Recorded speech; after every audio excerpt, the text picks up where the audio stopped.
तो भाई लोगों ने वीडियो में हम तो लोगन के 5 गो ऐसा गाना बताई बोलम का जौन के 2023 में मतलब कि ए साल बहुत ज्यादा बाजल है और ये अबले बाजत और कहिया ले बजबे करी तो जनते वाला बजबे करी।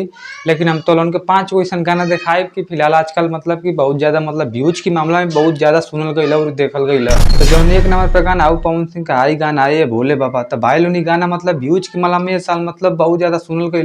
ए भोले बाबा खोली ना हो नया नवा अब भी तोलन के व्यूज दिखा दी पे व्यूज जो ना 17 मिलियन व्यूज आइल और ये आगे भी आ सकता है इससे ज्यादा। आ 2 नंबर पर फिनो पवन सिंह का आयो गाना चूड़ी हरी हरी। तो भाई लोग मतलब कि यो बहुत ज्यादा गाना सुनल गई।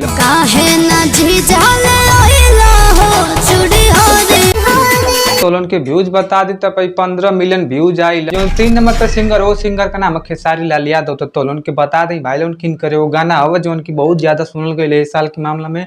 और गाना का नाम मतलब कि ए मोर भोला। तो भाई लोग पे व्यूज तोलन के बता दी तो 12 मिलियन व्यूज आइल लगभग समझ लगन और आगे भी जा सकता।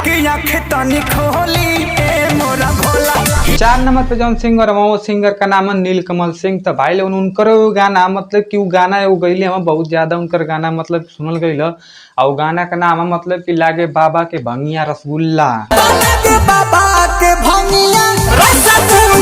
व्यूज तोलन के बता दी तो 7 से 8 मिलियन मतलब कि व्यूज आ गई। तो तोलन के एगो बात बता दें कि नीलकमल भैया मतलब कि उसे कम नाम। अब भाई लोग जो 5 नंबर पे उनका नाम मतलब कि मनी मेरा। तो भाई लोग उनके वो गाना आई मतलब कि मिलन भोलेनाथ से हुई। आजादी सामना ई हालात से होई त कहीं मिलन भोलेनाथ से होई।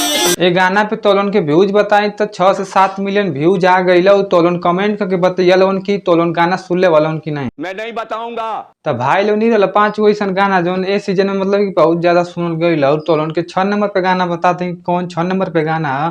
तो 6 नंबर पे प्रमोद प्रेमी लाल यादव का गाना और गाना का नाम मतलब कि चल ढारे जाली फराक वाली।